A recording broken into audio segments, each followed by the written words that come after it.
फिर किसी ने जाना कि बच्चे का जन्म हो जाने के बाद यदि उसको पहली बार पिलाया जाने वाला पानी जंगल में रखकर जब सभी पशु पक्षी जानवर पी ले तो उसका एक घूंट बच्चे को उन सभी जानवरों की भाषा का ज्ञानी बनाएगा जिन्होंने वह पानी पिया है।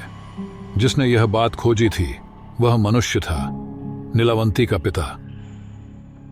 जब नीलावंती पैदा हुई थी उसके 3 दिन पहले उसके पिता ने जंगल में एक बर्तन में पानी भरकर रखा था। उन 3 दिनों में जंगल के लगभग सभी जानवरों का मुंह उस पानी को लग गया था। नीलावंती पैदा होने के तुरंत बाद उसको वह पानी पिलाया गया। उसका प्रभाव यह हुआ कि वह चिद्दिया, चिंटी, कोए, कुत्ते आदि बहुत से जानवरों की भाषा समझने लगी। वह जानवरों की भाषा समझती थी तो उनको उन्हीं की भाषा में उत्तर देती थी।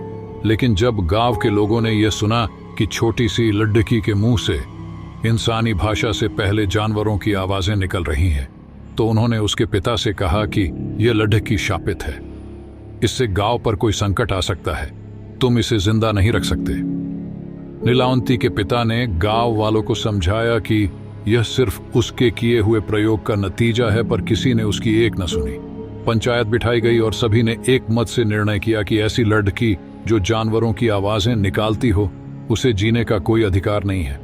हो सकता है उसके माध्यम से जंगली श्वापद, सांप, बिच्छू गांव में घुसे और हमारे बच्चों और प्रियजनों को नुकसान पहुंचाए। उसे पहले ही यदि इस लड्ढकी को मार दिया जाए तो उसकी नौबत ही नहीं आएगी। नीलावंती के पिता ने यह प्रयोग इसलिए किया था कि उसे पशुओं की अद्भुत दुनिया को रहस्य समझने थे कि कैसे भूकंप, उल्कापात, 12 बारिश का प्रमाण और समय इसका पता इन जानवरों को पहले ही चल पाता है।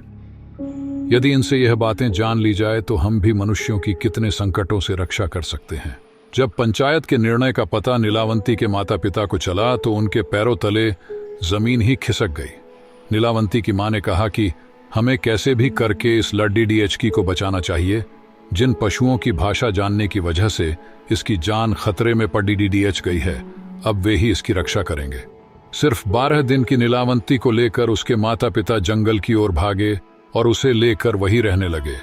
नीलावंती को भी जंगल बहुत पसंद आया और जंगल के श्वापदों को भी नीलावंती भा गई।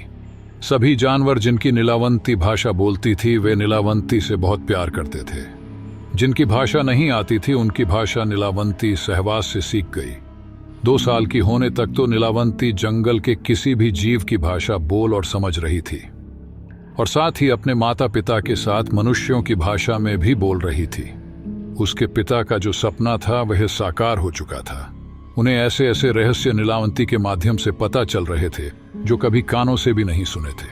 नीलावंती को कई बार जानवर या सांप कहीं दबे हुए खजाने के बारे बता देते थे तो नीलावंती के पिता जाकर उस जगह से वह खजाना लाते और उससे कई गरीबों की गुप्त रूप से मदद करते थे।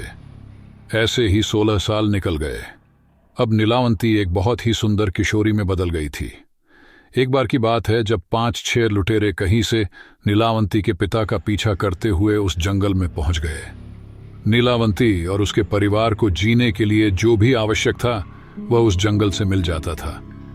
थोड़ा बहुत खर्चा सिर्फ कपड़ों पर ही होता था तो बहुत सा खजाना उसी गुफा में पड़ा हुआ था। लुटेरों ने जब वह देखा तो उनकी आंखें चौंधी आ गई। बहुत सारा खजाना बिना किसी मेहनत के मिल गया, ये उनके लिए बड़ी खुशी की बात थी। नीलावंती के उपस्थित रहते कोई भी उस गुफा की तरफ नहीं आ सकता था क्योंकि जंगल के सभी जानवर उसकी रक्षा करते थे और उनसे उसे कहीं की भी घटना का पता चल जाता था। लुटेरों ने खजाना छीनने के लिए नीलावंती के माता पिता को मार डाला। हालांकि यह घटना एक चील के माध्यम से नीलावंती को तुरंत पता चल गई, मगर उसे आने में थोड़ी देर हो गई। वह पहुंची तब तक लुटेरे जा चुके थे मगर ज्यादा दूर नहीं जा सके। नीलावंती ने जानवरों को संदेश भेजा कि कोई भी जिंदा जंगल से बाहर नहीं निकल पाए। लुटेरे जंगल से नहीं निकल पाए। रास्ते में ही हाथियों के झुंड ने उन्हें कुचल डाला। पर इस घटना ने नीलावंती को बहुत आहत किया। उसके हृदय को बड़ी चोट पहुंची। उसके पिता बहुत ही साधु स्वभाव के इंसान थे। उन्होंने कभी भी किसी का बुरा नहीं चाहा था। अब तक तो जंगल के पशु ही नीलावंती के सब कुछ थे। उन्हीं के लिए जीना और उन्हीं के लिए मरना, यही नीलावंती के जीवन का उद्देश्य हो गया था। लेकिन उसके माता पिता की हत्या के साथ उसको एक और उद्देश्य हो गया, समाज के बुरे लोगों का नाश करना। इसके लिए जरूरी था कि वह खुद भी मौत से बच सके। उसने जानवरों से पूछकर संजीवनी बूटी का पता लगाया, जिसके खाने से मनुष्य मौत को टाल सकता था। जब उसने वह बूटी खाई तो वह भी मृत्यु के भय से रहित हो गई। उसने अनेक ऐसे लोगों को मौत के घाट उतार दिया जिनसे समाज को खतरा था, और अपने पिता के जैसे बहुत से लोगों की मदद भी की। उसकी अमरता, जानवरों की भाषा समझने की उसकी अद्भुत शक्ति, इससे उसकी गणना कुभांडों में होने लगी। कुभांड वह लोग हैं जिनमें अद्भुत शक्तियां होती है। उन्हें भगवान शिव के गणों में भी गिना जाता है। एक दिन की बात है, एक तरुण व्यापारी जंगल के रास्ते से कहीं जा रहा था। वह बैलगाड़ी में अपना माल एक गांव से दूसरे गांव जाकर बेचता था। वह पहले कभी भी इस रास्ते से नहीं गया था, इसलिए उसे यह नहीं पता था कि इस जंगल में किसी अपरिचित का आना प्रतिबंधित है, क्योंकि नीलावंती के माता पिता की हत्या के बाद से जंगल के पशु नीलावंती की सुरक्षा की बहुत चिंता करते थे। वे किसी को भी जंगल में घुसने नहीं देते थे, मगर वह व्यापारी तो अंदर आ गया था। भेदियों ने उसकी बैलगाड़ी का पीछा शुरू किया। भेदियों के झुंड को देखकर बैल डर गए और उन्होंने जोर से दौड़ना शुरू किया। बैलगाड़ी बुरी तरह से खींचने के कारण पत्थरों पर टकरा के टूट गई। व्यापारी नीचे गिरकर बेहोश हो गया। बैला जंगल के बाहर भाग गए। नीलावंती को उस व्यापारी के बारे में पता चला तो वह उसके पास पहुंच गई। उसने देखा कि एक खूबसूरत नौजवान बेहोश पड़िदा है। उसके सर पर गहरी चोट आई है। उसका अगर इलाज नहीं किया गया तो वह मर जाएगा। वह उसे अपने साथ अपनी गुफा में लेकर गई। नीलावंती को जड़ी बूटियों का ज्ञान था, तो उसने उसका अच्छी तरह से इलाज किया। 2 दिन बाद जब उस नौजवान को होश आया तो उसने देखा कि एक अति सुंदर लड़की उसका ख्याल रख रही है। उसने नीलावंती से बात की और अपना नाम अनिल बताया। नीलावंती ने अनिल से कहा कि उसका पूरी तरह से इलाज होने में कुछ और दिन लग सकते हैं। उन कुछ दिनों में अनिल को नीलावंती से प्यार हो गया। कुछ ही दिनों में अनिल पूरी तरह से ठीक हो गया। उसने अपने मन की बात नीलावंती को बता दी। नीलावंती को भी अनिल अच्छा लगा था और वह उसकी इस हालत का खुद को जिम्मेदार मान रही थी। सहानुभूति भी प्यार होने की एक वजह होती है। इसी वजह से नीलावंती को भी उससे प्यार हो गया था। अनिल ने नीलावंती से विवाह के लिए पूछा। नीलावंती ने कहा कि वह उससे विवाह करेगी, लेकिन उसकी कुछ शर्तें हैं। अनिल ने शर्तें पूछी तो नीलावंती ने बताया उसकी पहली शर्त यह है कि वह रात में कभी भी उसके साथ नहीं सोएगी। दूसरी शर्त यह है कि वह अगर रात को कहीं जाए तो वह उसे नहीं ढूंढेगा। अनिल ने उसकी दोनों शर्तें मान ली। 5 साल वे बहुत खुशी खुशी साथ रहे। एक दिन दोपहर को नीलावंती और अनिल जंगल में भटक रहे थे। तभी एक नेवला और नेवली कहीं जाते दिख गए। नेवली उदास लग रही थी।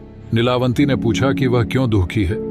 नेवली ने बताया कि उसका पति अंधा है, इसलिए वह उसको कभी अकेला नहीं छोड़ सकती।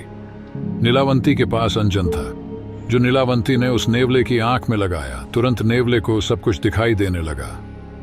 नेवली ने नीलावंती को 2 दिव्य रत्न दिए। कहा कि यह 2 रत्न बहुत शक्तिशाली है। इसमें से पहला जिसके पास होगा वह किसी के भी मन की बात जान सकता है, और दूसरा पास होने से वह किसी से भी हारेगा नहीं। नीलावंती का पति अनिल दूर से सब देख रहा था। जब उसने नीलावंती से पूछा तो नीलावंती ने भोलेपन से बता दिया, मगर सिर्फ एक मणि के बारे में, जिससे कभी हार नहीं होती थी। दूसरे मणि के बारे में उसने कुछ नहीं बताया। इसलिए नहीं कि उसका अनिल के ऊपर विश्वास नहीं था, बल्कि वह उस मणि की परीक्षा लेना चाहती थी। अनिल की इच्छा हुई कि सदा जीत दिलाने वाली वह मणि उसके पास हो। उसने नीलावंती से वह मणि मांग ली। नीलावंती ने कहा कि उसे उनकी क्या जरूरत है, तो अनिल ने कुछ नहीं बताया। लेकिन उसने दूसरे मणि के प्रभाव से उसके मन की बात जान ली कि अनिल उस जंगल के बाहर जाकर उस राज्य पर विजय प्राप्त करना चाहता था जिसमें वह जंगल था। वह मणि उसके पास होने से यह बहुत आसान हो जाता। नीलावंती को उसके विचार जानकर आश्चर्य हुआ, लेकिन उसने अनिल को यह पता नहीं चलने दिया। एक रात जब नीलावंती और अनिल, जो शर्तों की वजह से अलग अलग सोए हुए थे, तब अनिल को दूर से भेदिए के चिल्लाने की आवाज आई। वह नीलावंती को बता रहा था कि उसे अब भगवान शिव के गणों में जाके रहना चाहिए। लेकिन शिव गणों में स्थान पाने के लिए जो चीज आवश्यक है वह एक प्रकार का तावीज था, जिसका पता भेदिया उसे बताना चाहता था। नीलावंती ने भेदिए का संदेश सुना तो तुरंत वह नदी की तरफ निकल पड़ी। नीलावंती जाने के थोड़ी देर बाद अनिल भी उसके पीछे निकल पड़ा। नीलावंती जान गई कि अनिल उसका पीछा कर रहा है, लेकिन उसने उसे मन नहीं किया। नदी के किनारे पहुंचने पर भेदिया नीलावंती से मिला और उसने बताया कि अभी थोड़ी देर बाद एक प्रेत नदी में बहता हुआ आएगा। उसकी कमर में वह तावीज बंधा हुआ है जिसकी मदद से वह भगवान शिव के गणों में शामिल हो सकती थी। नीलावंती नदी के किनारे ही उस प्रेत का इंतजार करती हुई बैठ गई। आधी रात के समय नदी में एक प्रेत बहता हुआ आया। नीलावंती उस प्रेत के पास गई और उसे खींचकर किनारे पर लेकर आई। अनिल पूरी घटना पेड़ के पीछे छुपकर देख रहा था। नीलावंती की पीठ अनिल की तरफ थी तो उसे वह क्या कर रही है यह नहीं दिख रहा था। नीलावंती ने प्रेत के कमर में बंधा तावीज देखा। वह बहुत ही विशेष दिख रहा था और खुद से चमक रहा था। नीलावंती तावीज खोलने लगी लेकिन वह इतनी मजबूती से बंधा था कि छूटने का नाम नहीं ले रहा था। नीलावंती ने आसपास देखा कि काटने के लिए कोई चीज मिल जाए, लेकिन पत्थर भी नहीं थे, सिर्फ रेत ही थी। नीलावंती दांत से रस्सी काटने के लिए प्रेत के ऊपर झुक गई। अनिल जो पीछे से घटना देख रहा था उसे लगा कि नीलावंती प्रेत खा रही है। वह बहुत डर गया और भागकर गुफा में जाकर बैठ गया जिससे नीलावंती को कुछ पता न चले। अनिल को नहीं पता था कि नीलावंती ने उसे उसके पीछे आते हुए देख लिया था।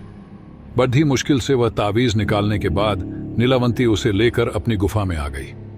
अनिल वहीं पर बैठा हुआ था। उसने पूछा कि वह कहाँ गई थी।